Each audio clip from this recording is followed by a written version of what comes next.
So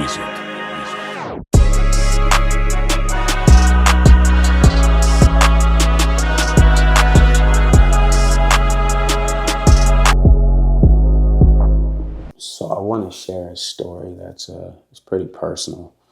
Something that happened a few days ago. So oftentimes when I pick my son up from school, we do various different activities. You know, I try to surprise him. I'm pretty sure his top love language is his gifts. So oftentimes, you know, he'll get in the car and ask Dad, what's the surprise for today? And on this particular day, I surprised him with a trip to the trampoline park. And when I tell you we were having a blast, we were having a blast. We're chasing each other. We're seeing who could jump the highest. We're trying all types of tricks he's coming up with. And we're having a great time diving off there's these little cliffs where you can dive into the foam pads, and we're diving and jumping and all the above. He's laughing, and he looks at me and he said, Dad, this is the best day ever. And he's so excited, and he's having a great time. And some time went by, and I look over at him, and I see my son doing something that's uncharacteristic of him.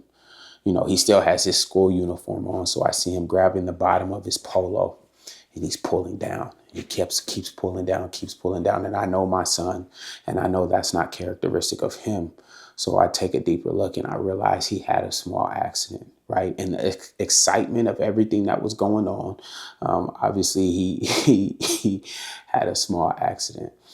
And immediately, as a father, my first inclination is to cover my son right where he is, because he had a stain, and I saw that we were in a public place, and I didn't want anybody else to see that he had that stain on him. So at any cost, I wanted to cover him. So I pick him up and I draw him close to me, even though that means that, the stain of what he had on him got on me. I could care less about any of that. It's like, I need to cover this boy. I need to cover this young man in this moment so that his stains aren't exposed. So I pick him up, I draw him close to me so nobody can see his stain, and I take him to the car, and then we go home, and obviously he showers. And, after he showered, right away, I felt it in my heart.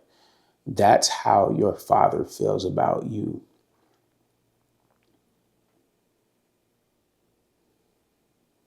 Because we go through things in life, and things happen.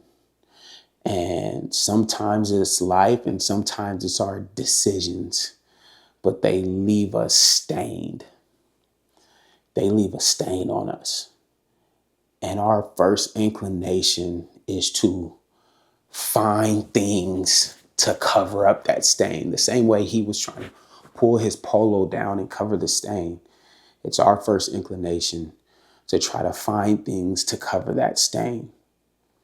But we have to realize that our Father knows right where we are. He knows who we are. And no matter what that stain does to him, he wants to cover us. And he picks us up in his arms, and he covers us. He draws us as close as he can, even with that stain getting on him, and he covers us. And it's interesting because, we use these words in church, and one of the words that we use is we talk about the atonement and the atoning sacrifice. We said it last week that sacrifice means to draw near, and atonement actually means to cover. And the thing that just, it made me appreciate so much more who God is in my life is that he knew right where I was. He knew the bad decisions that I was going to make before I made them. He knew the uncharacteristic things that I was going to do to try to cover those stains before I reached out to those uncharacteristic things and started doing them to try to cover them stains. And even in the midst of that, his only thing was, that is my child. I know who he is. Come close to me, my son. Let me pick you up and let me cover you. Because people are going to try to identify, when they see your stain, they are going to try to identify you based off of that stain. That's going to be the thing that they use to describe who you are. And people will try to embarrass you because of those stains. But the Father says, let me take that stain on, bring that stain close to me. I got you and I'll cover you. And he will always cover you, no matter where you are, no matter what the stain was caused by. So I want someone to be encouraged, because you're dealing with the shame of the stain. You're dealing with the shame of a mistake that you made. You're dealing with the shame of something that you had to go through. You're dealing with the stain of a bad decision, but understand that the sacrifice has already been made to cover you, and you're covered. So don't reach for whatever that polo represents metaphorically that you're trying to use to cover yourself. Stop reaching. You're covered. The Father has already covered you. His hands are out. He's ready to pick you up and cover you. Allow him to cover you. Receive the covering today.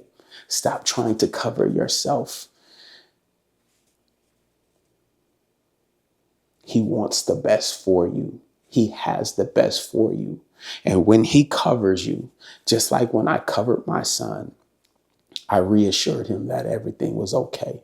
And I reassured him that I loved him. And I called him son, because that's what his identity is. That's who he is. That stain will never identify who he is. So allow God to pick you up. Allow him to cover you, and understand that your identity is that of his child first, not that stain.